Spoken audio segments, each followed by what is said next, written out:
Hello and welcome to 5 Minutes with a Pharmacist. I'm pharmacist Kevin Hope and I'm joined here today by Rebecca DeMoss. Rebecca is a pharmacist in long-term care out of Albuquerque, New Mexico. She graduated from the University of New Mexico with her doctorate of pharmacy there. And Rebecca, you have a program with us here at freeCE. It's entitled Inappropriate Prescribing Patterns of Transdermal Fentanyl.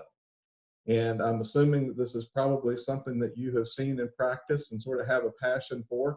So during our time together today, I just wanted to ask you what your passions are and what drives you in the field as your career as a pharmacist.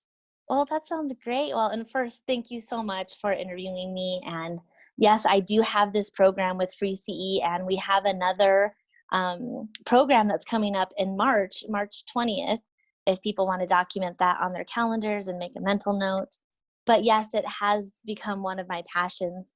I've started calling it the fentanyl fight, that I am trying to really encourage more appropriate prescribing. And it was this 88-year-old patient that I had in one of the assisted living facilities. And we started running the prescription monitoring program.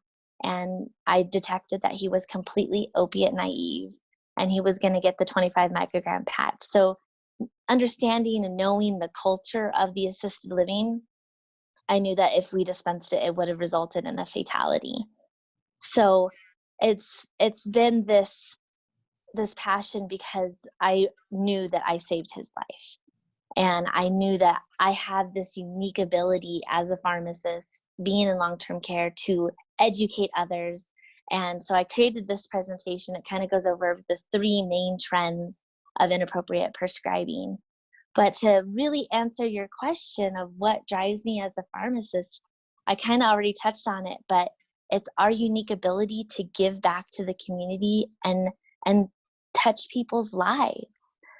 We kind of forget in healthcare that we are inundated with these types of metrics. You know, we have phone calls, we have medication therapy management, we have a number of prescriptions to fill, and we forget that at the end of that prescription, there is a life.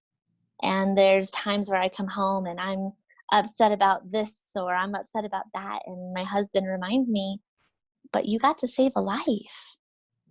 And I want to encourage all of us, pharmacists and healthcare providers, that should be at the forefront of our practice.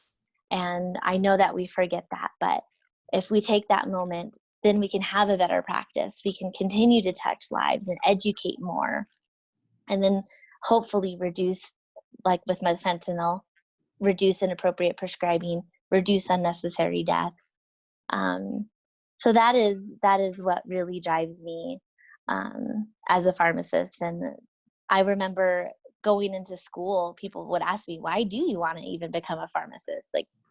And I said, well, it blends the perfect of science, biology, chemistry, and the passion for helping people. So. Absolutely. And Rebecca, just to do a quick plug, I noticed that you have been very passionate about a Netflix series, The Pharmacist. Yes. And so I just want to take a quick moment if you want to kind of highlight that and maybe point that out for folks who haven't seen this yet. Yes, I'm glad you brought that up.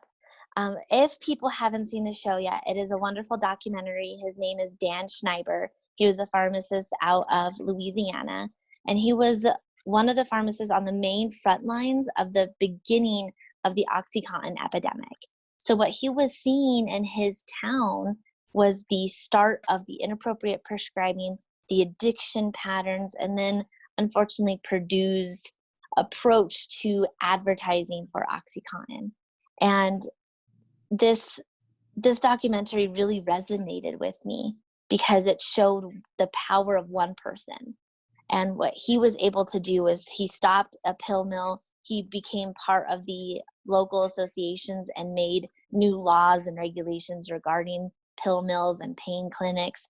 And then he was, of course, one of the key witnesses within the whole lawsuit against Purdue Pharma, which was just concluded last year. And this is why the documentary series was released this year in 2020.